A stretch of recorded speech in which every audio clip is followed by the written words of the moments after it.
Alors de nouveau bonsoir mesdames et messieurs, rebonsoir pour ceux qui étaient là tout à l'heure, et donc on va essayer de ne pas se répéter parce qu'il y a un certain nombre de personnes qui étaient là et tout à l'heure à la projection de La Vie de Bohème ou hier soir à la projection du Havre. Qui c'est qui n'a pas vu le Havre hier soir au Capitole parmi vous?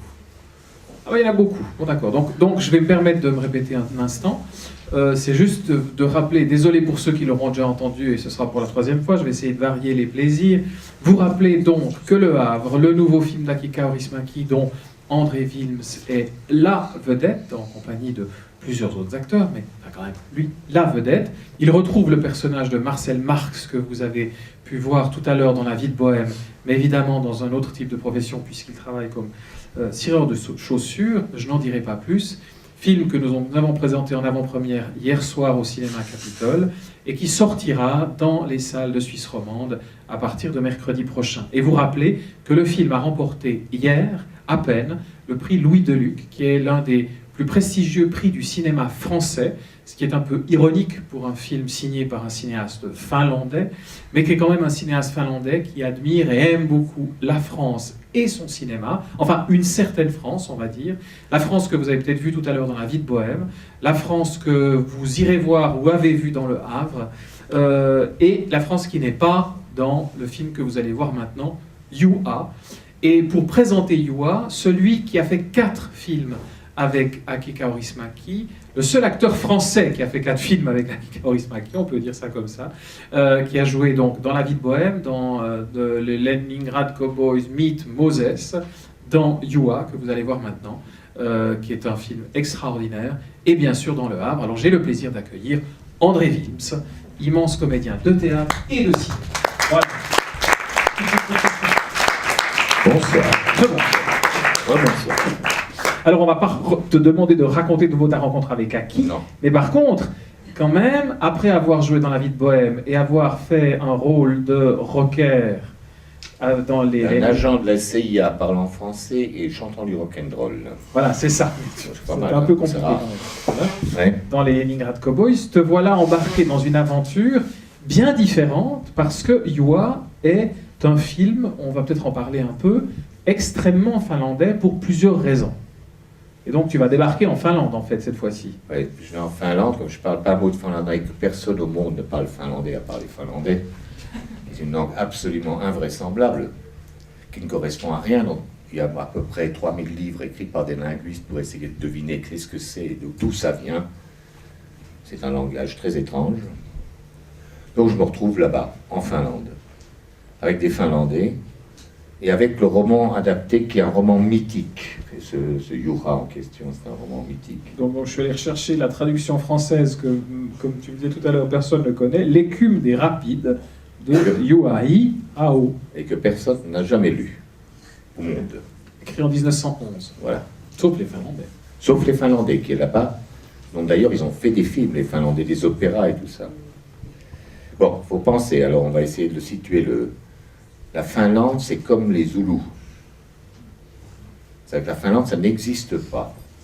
C'est-à-dire que c'est dominé à la fois par les Russes, à un certain moment occupé par les Suédois, et au milieu, tu as cette étrange population qui sont considérés comme des tarés. Ils sont considérés comme des arriérés mentaux, comme tout ça. Ils acquièrent leur indépendance. C'est des gens qui travaillent qu'à la campagne, qui sont complètement bizarres. Ils acquièrent leur indépendance, ils créent une ville qui s'appelle Helsinki, et à ce moment-là, ils perdent leur origine, disons, agraire, et la ville s'empare d'eux. Et pour cet auteur, la ville, c'est le démon. La ville, c'est le diable. Je vois que je passionne tout à fait une dame là-bas, et son mari, qui sont absolument passionnés par ce que je dis. Donc, la ville est le démon. Et c'est la métaphore du passage d'une société rurale à une société urbaine. Voilà, c'est ça. Le démon de l'histoire, c'est toi. Le démon de l'histoire, c'est moi. Et c'est un film muet, bien avant The Artist, et qui, au contraire du The Artist qui fait un triomphe, a fait un bide sanglant. Et il continue à le faire, d'ailleurs, vu le nombre de spectateurs qu'il y a ce soir, qui sont absolument remarquable, que je salue avec le plus profond respect, parce que c'est probablement un des films qui a fait le moins grand nombre d'entrées de l'histoire du cinéma, avec Les Carabiniers de Jean-Luc Godard. Je le trouve un peu dur là, parce que je pense qu'il a fait peut-être plus de Les Carabiniers que Jean-Luc Godard. Je sais que Godard. Jean-Luc Godard, quand il y avait la première des Carabiniers, il y avait 15 personnes dans la salle, et à la sortie, il attendait des gens, il leur demandait leur nom et leur adresse pour les remercier d'être venus. C'est presque ce que je pourrais faire ce soir. C'est pas mal hein, comme idée.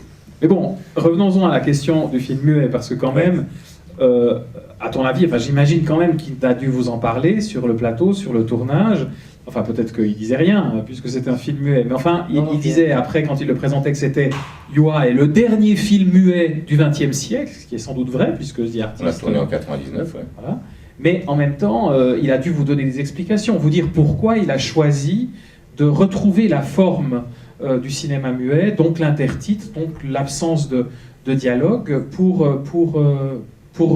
représenter Yuhua à sa façon, puisqu'il l'adapte dans une Finlande des années 70, Oui. des années 70. Ouais, non, il m'avait dit le cinéma a perdu son âme à partir du moment où il a commencé à parler. Bon, comme toujours, c'est elliptique chez lui.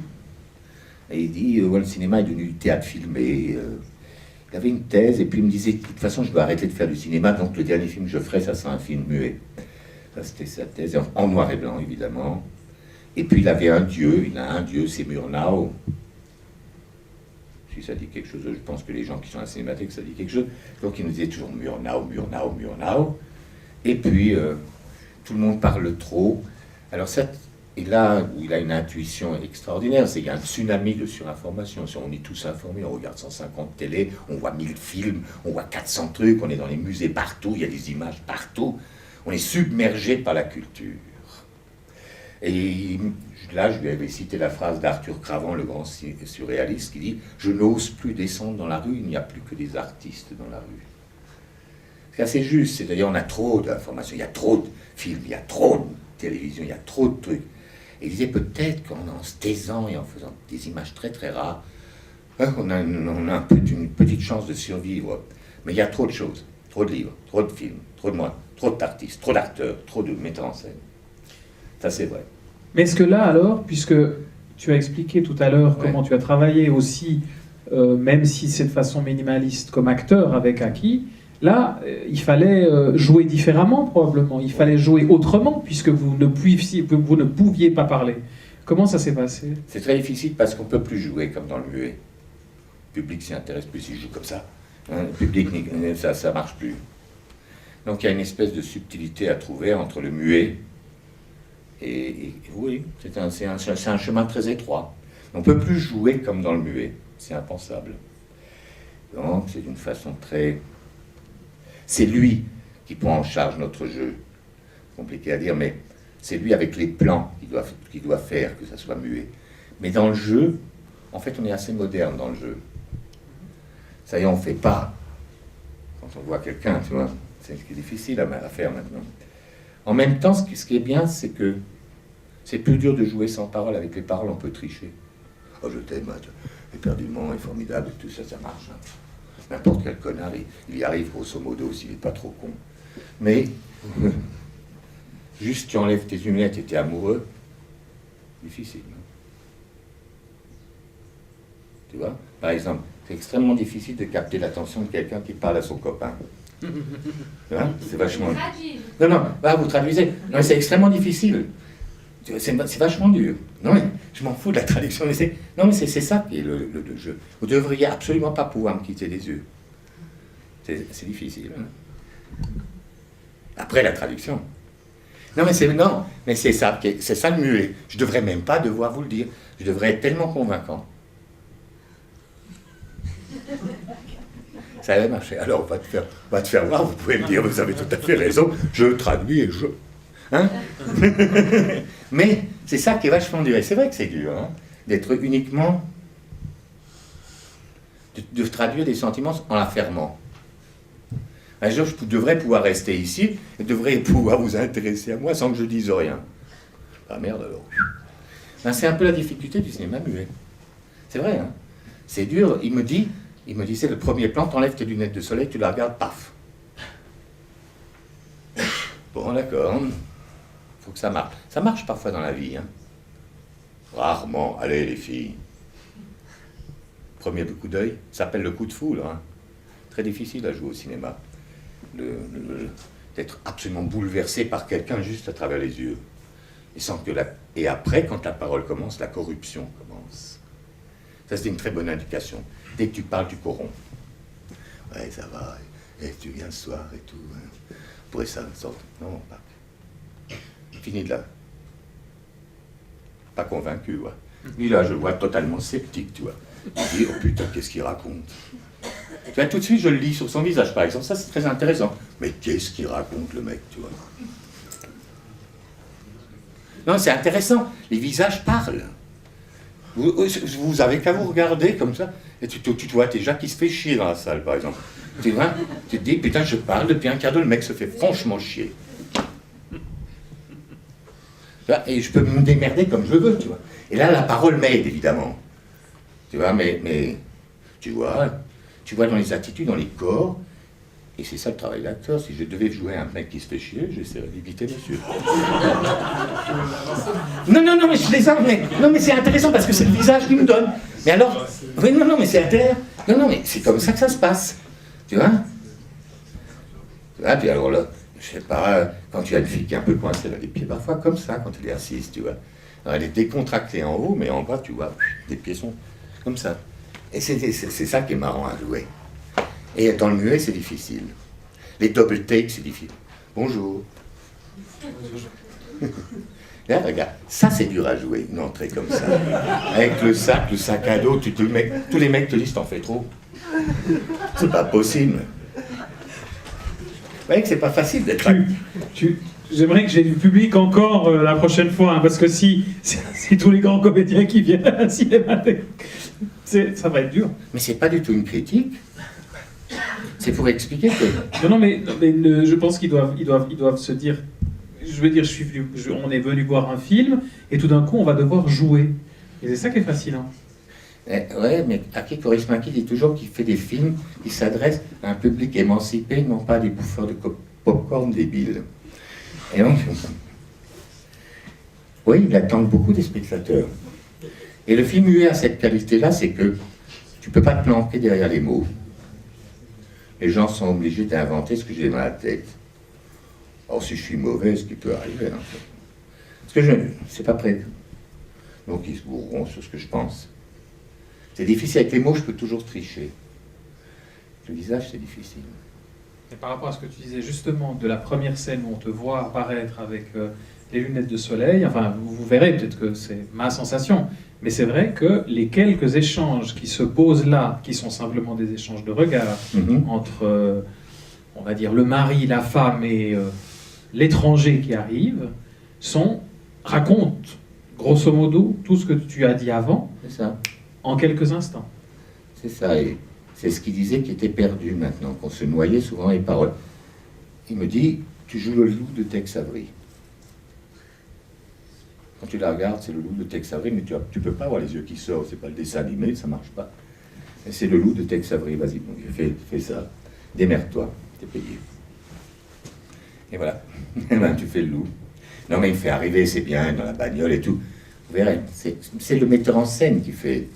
Les acteurs, c'est pas grand-chose dans un film, c'est pour ça. Il ne faut pas exagérer le rôle des acteurs. Les grands metteurs en scène font leurs films, avec n'importe quel acteur, presque. Presque. Mais j'ai dit, mais presque. Presque, parce que comme on disait tout à l'heure, il a souvent travaillé avec peut-être des gens qui ne sont pas des acteurs, mais aussi beaucoup d'acteurs qui sont aussi de grands acteurs de théâtre, comme toi, comme Cathy Houtina, même comme tous les autres. Ah oui, non, il y a des acteurs énormes, mais... C'est difficile, ouais. Bon, lui, il est presque comme au théâtre, puisqu'il ne fait que deux prises, donc tu n'as pas de chance, quoi. Tu as beaucoup de chance de te rattraper. Tu n'en as pas une troisième. Si tu es mauvais, tu es mauvais. Tant pis pour toi. Ce qui est pas mal, alors qu'il y a des metteurs en scène qui te permettent de faire 50 prises, ou 30, ou 20. Chacun a ses techniques de... Lui, c'est dans l'économie. Mais le film est conçu... Et un jour, si on a de l'argent, on le fera. Mais on l'a fait 2 fois. Le film est conçu pour avec un orchestre de 13 musiciens. Mhm. Il y a une partition qui a été écrite pour 13 musiciens. Voilà. C'est celle qu'on entend dans le film, Celle qu'on d'ailleurs. entend dans le film, mais c'est vachement bien quand c'est en direct. Mais Mais là, bon, ça, on n'a plus les moyens. j'ai une fois réussi à faire venir un orchestre de tango finlandais à Locarno, mais C'est vrai. voilà. Mais c'est la seule chose que j'ai réussi à faire, donc les 13 musiciens, pour cette fois, c'était un peu compliqué. Mais voilà. Allez découvrir Olavi Virta après avoir vu ce film. Oui, oui. Et pour Parce que les découvrir aussi Finlandais un peu- prétendent que c'est eux qui ont inventé le tango, Absolument. pas les Argentins. Ce qui se discute aussi, parce qu'il y a aussi des thèses là-dessus. Comme c'est des grands navigateurs, etc. Voilà. Je crois que ça, c'est un film muet. Pour un film muet, on a beaucoup parlé. Juste vous dire encore, pour terminer, que Juha, dans les adaptations, donc puisqu'on est quand même à la Cinémathèque, vous rappelez qu'il y a eu 3 adaptations au cinéma finlandais de ce même roman. Et la première avait été réalisée par Moritz Stiller. La deuxième par un réalisateur qui admire beaucoup, qui a été réalisé en 1937, mais que je dois avouer que je ne connais absolument pas. Et en fait, une troisième en 1956, qu'il considère pas très intéressante. Et la sienne est probablement, dit-on, la plus intéressante de Il toutes. y a 3 opéras aussi, Les 3 opéras. que je vous conseille de ne pas écouter. Ils sont assez mauvais. Mais bon, voilà. Merci. Je crois que c'est tout. C'est Hein. tout. Bonne projection. Bonne projection. Et repartons dans le silence. Merci. Merci. Ciao.